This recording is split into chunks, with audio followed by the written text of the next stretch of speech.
Fala pessoal, tudo bom com vocês? Aqui quem fala é o professor Alberto e a gente vai começar mais uma aula hoje falando dos modelos atômicos, tá? Para que a gente entenda bem toda a evolução da ciência até os dias atuais. Então, quando a gente começa a falar dos modelos atômicos, a gente se depara com um grande histórico evolutivo entre eles. Tínhamos os princípios no século antes de Cristo. A ciência mostra o primeiro filósofo como Demócrito. Porém, houveram outros antes, Tales de Mileto, Anaxágoras, entre outros que eles acreditavam na existência dos 4 elementos como a base de tudo. A água, o ar, o fogo e a terra, eles constituíam tudo. Mas aí Demócrito ele já quebra um pouco essa ideologia e ele defende de que a matéria é composta de pequenas partículas. Quando a gente tem essa decomposição que ele afirma, quer dizer que a gente poderia exemplificar aqui. Quando a gente tem uma pedra, a gente vai quebrando a pedra, até chegar no momento que vai chegar em pequenas partículas, que são denominadas dos átomos. Então, ele defendia que toda matéria era constituída por átomos e vazio. O átomo era uma partícula pequena, invisível e que não pode ser dividida mais. O átomo ele encontra-se em constantes movimentos, certo? E que o universo é constituído por um número infinito de átomos, sendo eles todos indivisíveis e todos são eternos. Bem, com o passar do tempo, a evolução da ciência, a gente nota que a gente sai do século antes de Cristo e vai para o século 18, 19 aqui, certo? Com Dalton. Dalton ele vem tomar à tona mais a questão dos modelos atômicos. O modelo que ele vem trazer é ressuscitar o mesmo modelo da teoria atômica de Demócrito, como havia já visto. Nesse tempo, a química ela sofreu uma grande evolução. Como assim ela sofreu uma grande evolução? Ela deixa de ser aquela alquimia, aquela busca do elixir da vida e tudo, e ela começa a tomar uma forma diferenciada. Esses fatos que vêm ocorrendo, eles não tinham como base a teoria de Aristóteles, que era a constituição dos 4 elementos bases. Nesse tempo, tivemos a lei de Lavoisier e as outras leis conhecidas como as leis ponderais, leis de Lavoisier. E isso mudou a ciência. Isso para a química foi um ponto, um marco para a sua evolução. E que essa lei de Lavoisier, como a gente já viu posteriormente em outros vídeos, é que a massa dos reagentes é igual à massa dos produtos.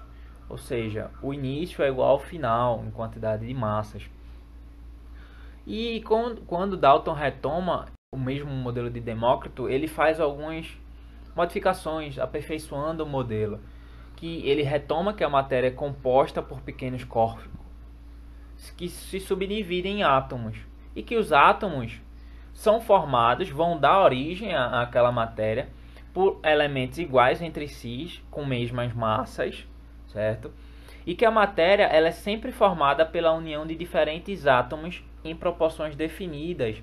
Então, quando ele diz isso, quando a gente lembra lá do H2O, quer dizer que são proporções bem definidas. São 2 átomos de hidrogênio para 1 de oxigênio.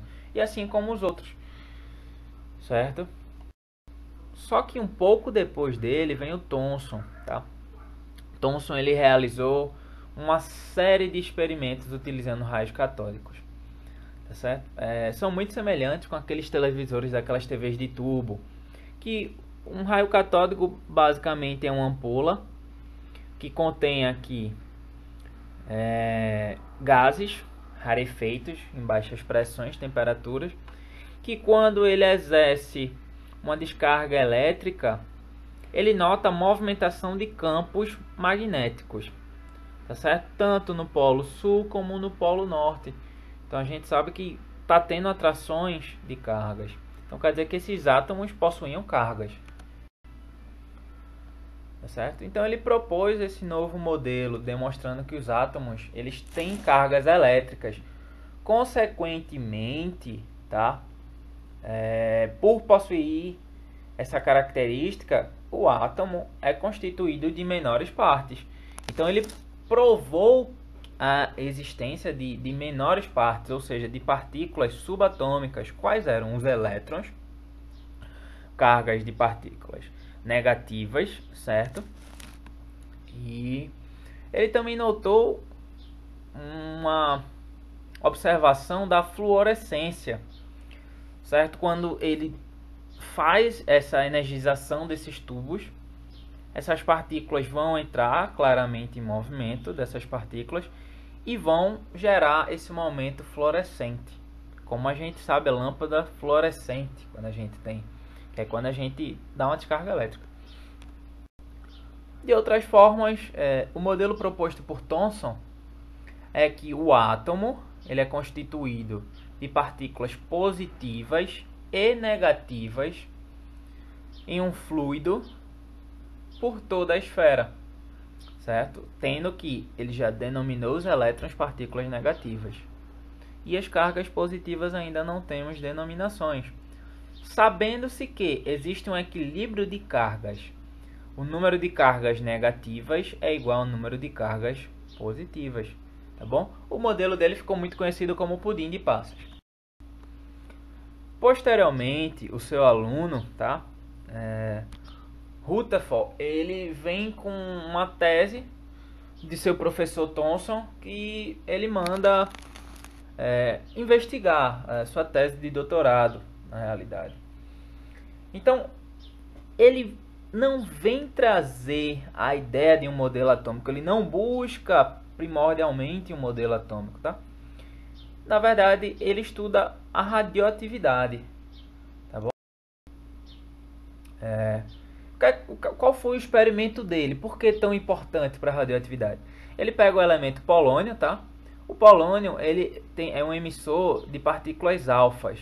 Então ele direciona essa emissão das partículas alfas a uma fina lâmina de ouro que até então ele queria provar como é que os átomos funcionavam, se eles realmente eram constituídos de partículas positivas e negativas lá em sua composição. E ele notou que esse feixe passou de alguns desvios e a gente tinha aqui um papel do sulfeto de zinco, tá? Que é uma impressão de placas fotográficas. Mas então como é que funcionou? A gente tem que entender direitinho. O raio chegou, bateu no ouro e o que é que aconteceu? As partículas alfas são constituídas de cargas positivas de instabilidade nuclear e a gente nota aqui que grande parte passou. Tudo bem.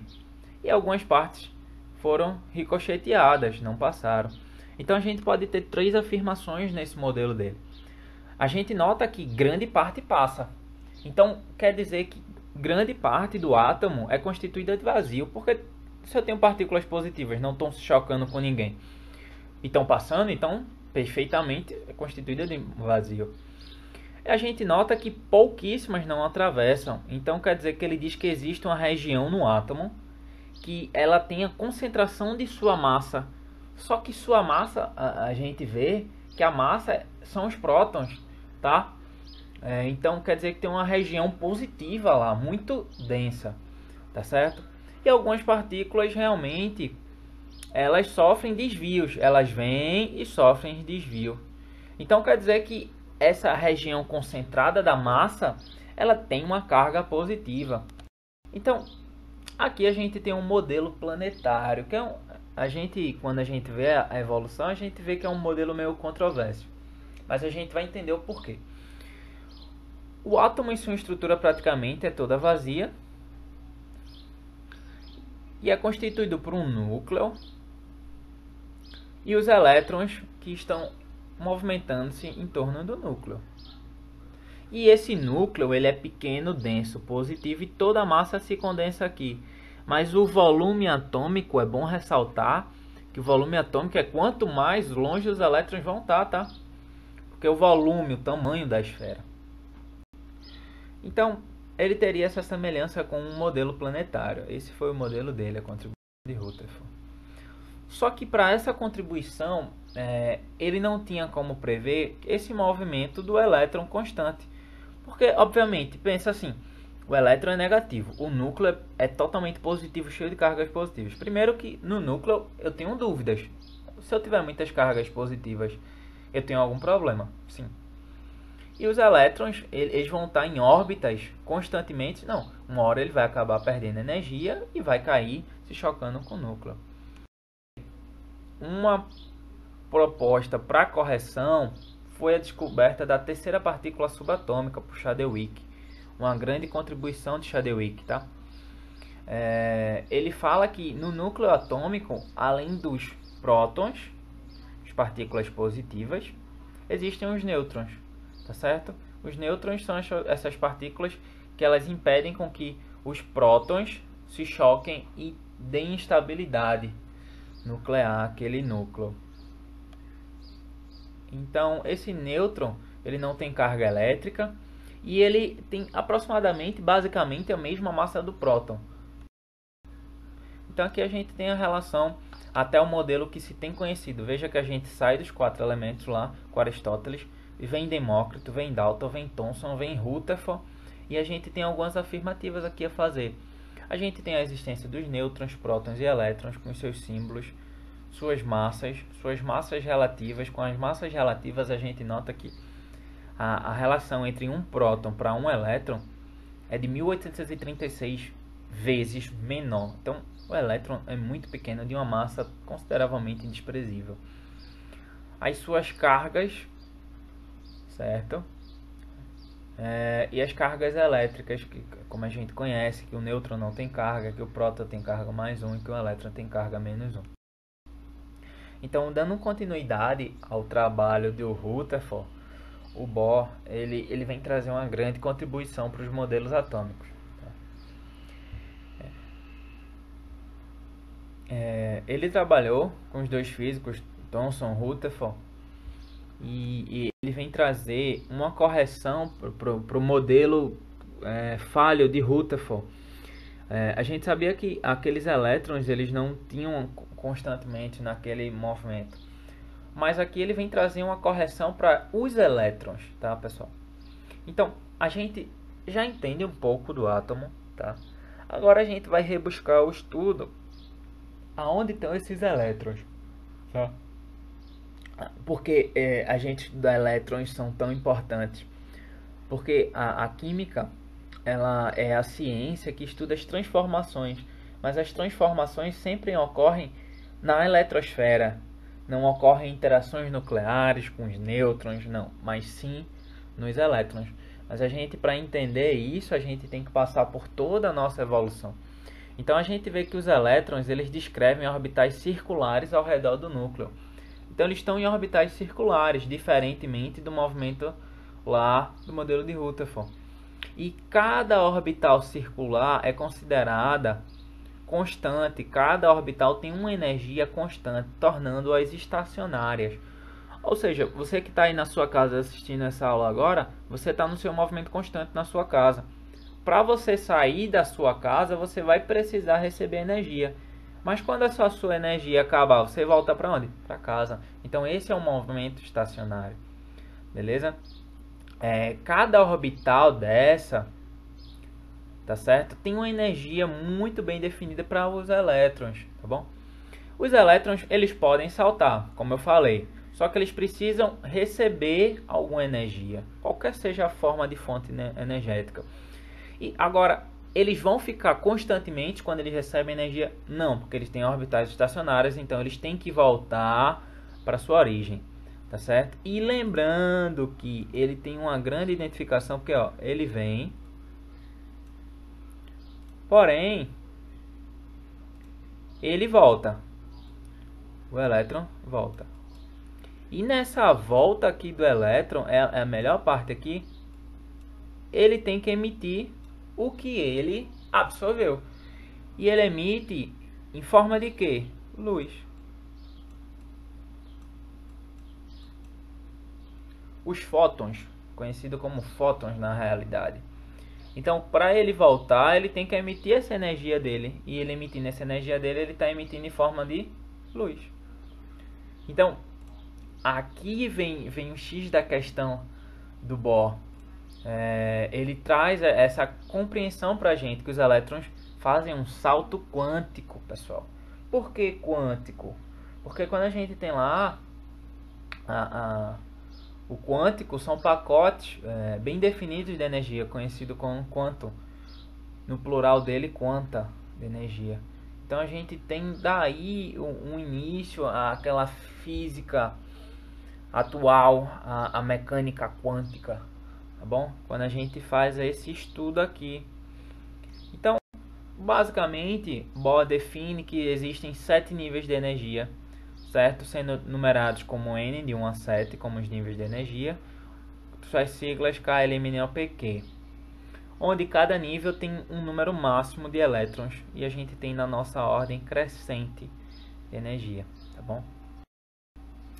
Então, basicamente, o muito importante é essa emissão de luz do Bohr é vista no teste de chama, tá? Quando a gente tem um átomo, a gente excita ele, lá naqueles níveis de energia o elétron dele salta e quando ele retorna ele emite a coloração específica para cada um, porque cada um tem um comprimento de onda específico, tá bom? Cada um tem um comprimento de onda específico, nosso lambda.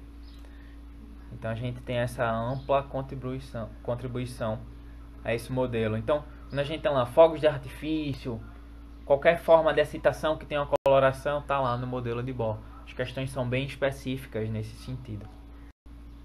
Então aqui a gente tem algumas emissões também. Então é uma forma da gente identificar qual o cátion que a gente tem aqui, qual metal. Se a gente pega o sal de cozinha e queima ele, a gente vai ver que a chama vai ter essa coloração. Tá bom? Em alguns casos, se você queimar a banana ela é rica em potássio. Se ela tiver rica em potássio também, ela pode apresentar essa coloração na queima. E assim como a gente tem outros. A gente tem uma contribuição da Arnold Sommerfeld.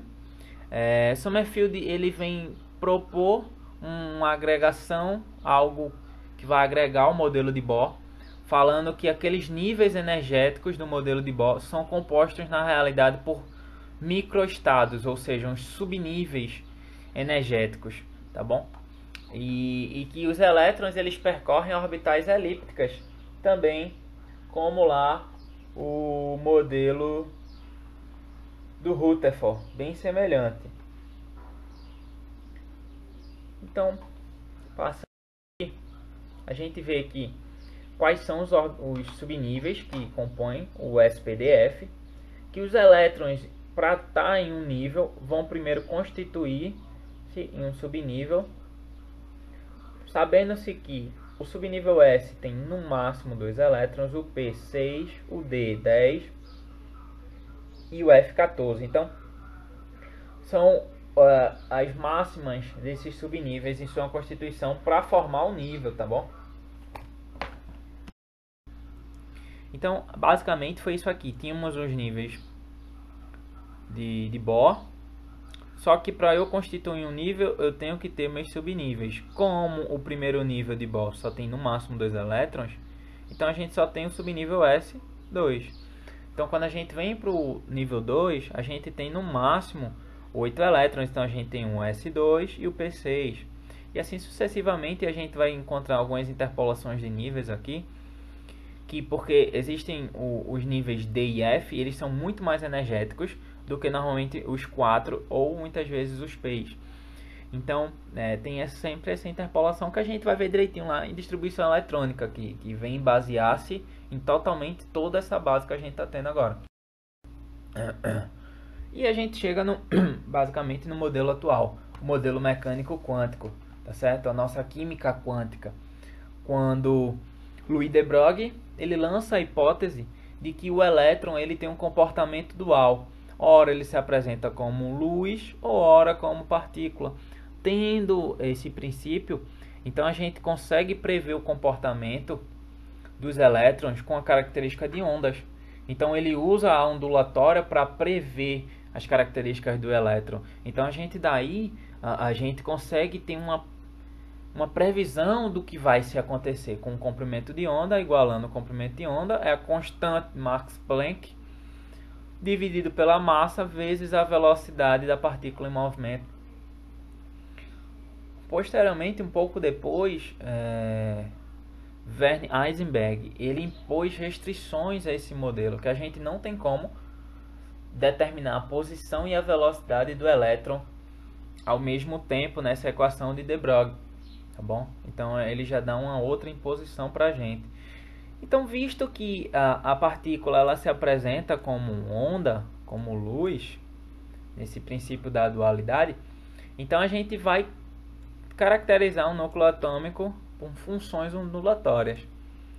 Então, quando a gente vê a parte das funções ondulatórias, foi um modelo imposto por Schrödinger, tá bom? Onde é um modelo probabilístico, como a gente não tem como determinar a velocidade e a posição ao mesmo tempo, é um modelo probabilístico, onde a gente vai ver a região dos orbitais, que são a região de máxima probabilidade de se encontrar os elétrons, tá? E ele trabalha muito com isso, prevendo sempre em funções de onda. Então a gente tem sempre essa máxima probabilidade. Como é uma região de probabilidade, pessoal, então a gente vai ver que esses orbitais eles são eixos ortogonais, tá? Que podem se encontrar os elétrons. Por quê? A gente tem que lembrar sempre o porquê a gente está estudando os elétrons, para a gente prever as transformações da matéria. Então a gente vê aqui o eixo S, o eixo P, que é o menos 1, 0 e 1, poderia ser também X, Y, Z. A gente também tem os eixos dos subníveis D, que vai desde o menos 1 ao mais 2. Desculpa, do menos 1, menos 2 ao mais 2. E a gente tem o eixo F, que vai do menos 3 ao mais 3. Então a gente tem essas camadas, funcionamento dos orbitais, que a gente já havia visto eles como subníveis. E exatamente são as nossas máximas regiões de se encontrar os elétrons. Então, basicamente, o modelo mecânico quântico, o modelo da ondulatória do Schrödinger, estudo da eletrosfera. Então a gente vai estudar aqui as eletrosferas, porque o núcleo a gente já tem uma noção sobre ele e a gente sabe a contribuição que ele vai fazer nos elétrons.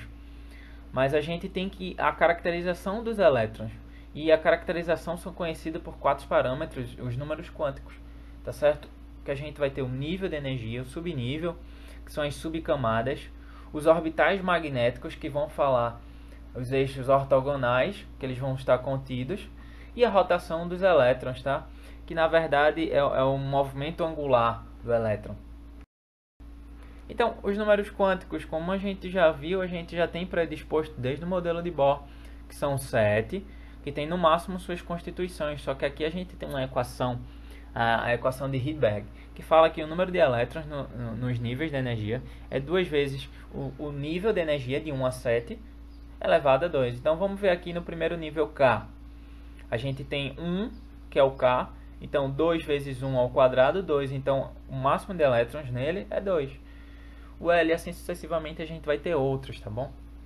Só que aqui, imagina que aqui eu estou no Brasil, mas eu estou tentando ter a máxima região de probabilidade de onde eu vou te encontrar. Então vamos lá. Beleza, estou no Brasil. Ok, tenho 7 lugares de probabilidade. Então vamos afinar isso. Vamos ver aqui. Tu está no Brasil, mas tu está em qual estado? Os subníveis, eles vão falar isso, tá? Os subníveis podem ser conhecidos como o seu número quântico ou o número azimutal. O S é conhecido como 0, certo? O P é conhecido como 1, o D é conhecido como 2, o F é conhecido como 3. Por que o L é esse valor? Porque para você achar um número quântico do subnível, é você pegar o nível menos 1. Então, se a gente tem um nível 1 com S, é 1 menos 1, 0. Se a gente tem o P no 2, 2 menos 1, 1. Se a gente tem o D no 3, é 3 menos 1, 2. O F vai ser 4 menos 1, 3. Então, quer dizer, está mostrando a pré-existência aonde estão eles lá. a gente tem os máximos de elétron deles, então aqui a gente tem um nível, mas para passar para o próximo nível a gente tem que encher nossos subníveis. Certo? O subnível S é o Sharp, o P Principal, D Diffuse e o F Fundamental. Então quando a gente vem falar dos eixos ortogonais, então a gente tem lá, a gente previu já que existem os subníveis, mas os subníveis têm eixos, certo? Como a gente vê que o eixo S é único, então quer dizer que essas caixinhas são os nossos subníveis, nossos orbitais, para melhor compreensão. Então a gente vê aqui que o S só tem uma caixinha, então ele só tem um momento magnético, o zero. Mas o P, por apresentar 3, lembra lá que ele vai do menos 1 ao mais 1, certo? Que é o X, Y, Z. Então ele vai encontrar o movimento. Ah, Alberto, tudo bem. Mas se eu encher aqui de elétrons, aqui, enchi 1, enchi 2. Esse número magnético vai estar no menos 1 ou no 0? Vai estar no último preenchido. Então quem foi meu último preenchido? Seria o 0. Então esse momento magnético está lá no eixo ortogonal 0. No D vai do menos 2 ao menos mais 2. O F, menos 3 ao mais 3. Então quando a gente tem os números quânticos spins, eles delimitam o momento angular, tá? Que podem ser conhecidos na química quântica como alfa ou beta, mas aqui a gente vai ter os spins como mais um meio, que representam unidades atômicas. Quando a gente tiver o sentido mais um meio no orbital, no eixo Z completo, no último, ele vai ter mais um meio, e quando a gente tiver ele incompleto, menos um meio. Então a gente tem as rotações para o norte, menos um meio, e a rotação para o sul, tá bom? Então, isso dá a origem a algumas propriedades que a gente consegue identificá-las, como as paramagnéticas, diamagnéticas e ferromagnéticas. As propriedades paramagnéticas são quando a gente tem lá naqueles últimos orbitais elétrons desemparelhados, tá certo? Sem seus pares. E eles vão ter atrações por campos magnéticos gerados, ou seja, eles vão sofrer uma atração por campos magnéticos. As diamagnéticas, elas já apresentam lá seus orbitais com elétrons emparelhados, então tem uma leve atração por campo magnético.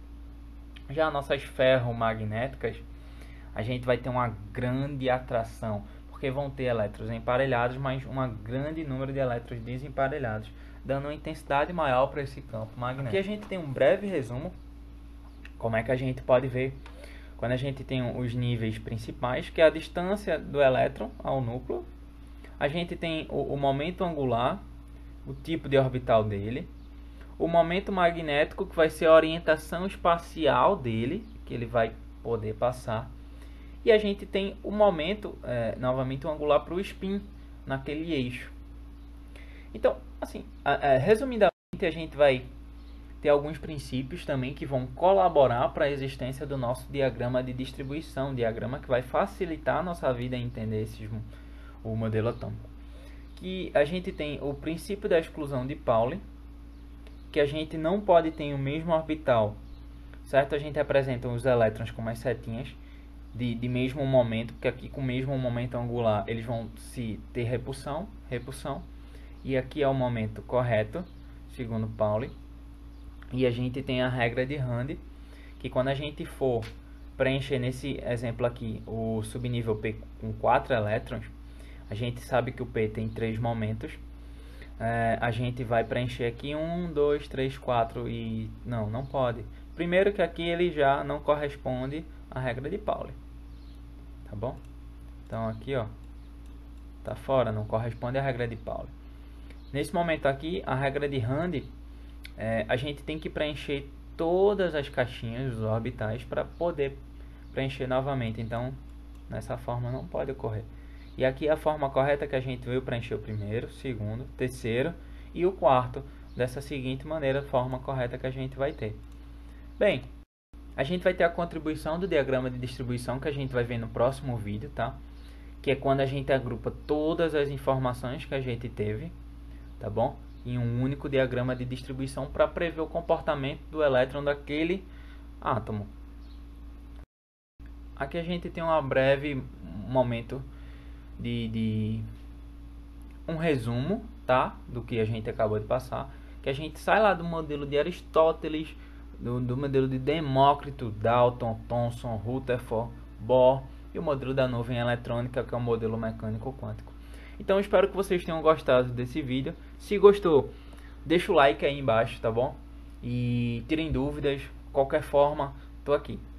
Então vamos lá, valeu pessoal!